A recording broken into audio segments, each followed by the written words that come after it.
Smartphone ដែលចូលខ្លួនមកលក់ក្នុងទីផ្សារប្រទេសកម្ពុជារបស់យើងនាពេលខាងមុខនេះគឺជា model OPPO សួស្តីអ្នកទាំងអស់គ្នាស្វាគមន៍មកកាន់ការ review smartphone ថ្មីទៀតហើយបាទថ្ងៃនេះគឺខ្ញុំធ្វើការ review smartphone ថ្មីដែលប្រកាសដាក់លក់នៅខែ10ឆ្នាំ2021យើងនេះគឺជា model OPPO Reno7 SE 5G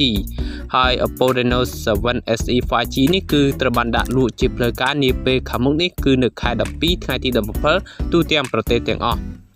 OPPO Reno7 SE គឺអេក្រង់របស់វា 6.43 អ៊ិញកម្រិតបង្ហាញក៏ដូចជាការទស្សនាវីដេអូវិញនៅលើកញ្ចក់ Reno7 SE នេះគឺគ្មានតាក់ត្រង់ណាទេអេក្រង់របស់វាគឺកម្រិត Full HD Plus ទាំងអស់គឺ 6.43 អ៊ិញកាមេរ៉ារបស់វាជាប្រភេទកាមេរ៉ាដែលថតច្បាស់គឺមានទំហំរហូតដល់48 megapixel ជាប្រភេទកាមេរ៉ា3គ្រាប់ផ្នែកខាងក្រោយចំហៀងខាងឆ្វេងកាមេរ៉ាមុខរបស់វាក៏មានចំនួនមួយគ្រាប់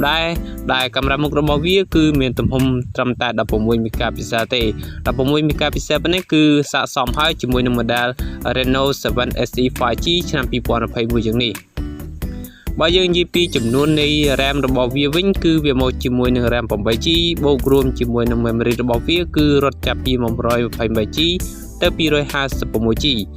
ក្រៅពីនោះគឺ OPPO Reno7 SE នេះគឺជា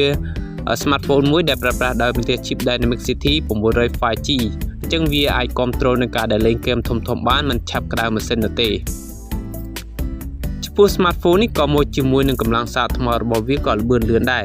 តែកម្លាំងសារថ្មរបស់វាគឺមានរហូតដល់33វ៉ាត់ដែលថ្មរបស់វាពេញទាំងអស់គឺរហូតដល់ 4500 mAh បាទទាំងនេះគឺជាគុណសម្បត្តិអំពី OPPO Reno7 SE ដែលជា smartphone ដែលចូលខ្លួនមកលក់ក្នុងទីផ្សារនាពេលខាងមុខនេះហើយក្នុងប្រទេសកម្ពុជារបស់យើង